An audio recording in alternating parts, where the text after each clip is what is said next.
तोट्यातील महाराष्ट्र राज्य सहकारी दूध महासंघ म्हणजेच महानंदावर प्रशासकाची नियुक्ती करण्यात आली आहे। प्रकल्प गुजरात स्थित राष्ट्रीय दुग्ध विकास मंडळाला चालवण्यास देण्याच्या धोरणावर झालेल्या चौफेटीकेनंतर राज्य सरकारने हा निर्णय घेतलाय।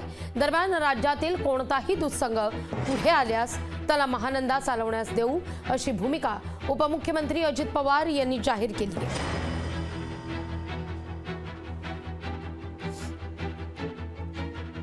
प्रशासकाच्या माध्यमातून आज तिथे आज ना उद्या ही सगळे अमृतच्या घशात घालण्याचं सुरू आहे। सरकारने या संस्था टिकवल्या पाहिजे। ठीक आहे, आर्थिक काही प्रॉब्लेम असतील तर सरकारने आपण सरकार मदत करतो। सरकारच्या तिजोरीवर थोडे 100-200-500 कोटी जर पार पडत असेल, पण इतक्या मोठी ही संस्था आहे की ज्यांचा दूध उद्योग हा फुललाच मुळे महानंदामुळे, दूध व्यवसाय वाढला महानंदामुळे।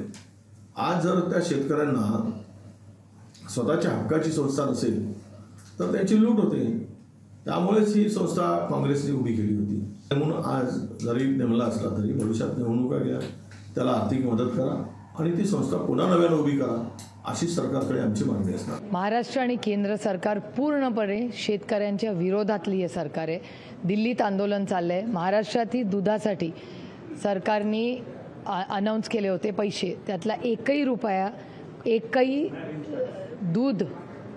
एकही लिटरला दुधाच्या मागे मिळत नाही। हा पहिला मुद्दा।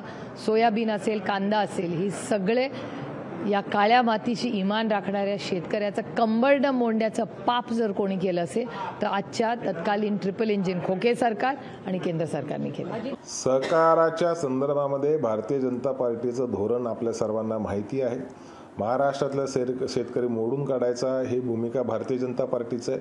मध्यंतरीच्या काळामध्ये हा महानंदा आता NDDBला देण्याचा निर्णय त्याने त्या ठिकाणी घेतला आणि दुर्दैव आहे की राज्यातल्या शेतकऱ्यांसोबत एवढ्या वर्ष सहकारी क्षेत्रांमध्ये एवढ्या वर्ष सहवास असणाऱ्या अजितदादांनी देखील तो निर्णय मान्य केला, याचं वाईट वाटतं। लोकशाही मराठी ऐका, पहा, जागरूक रहा।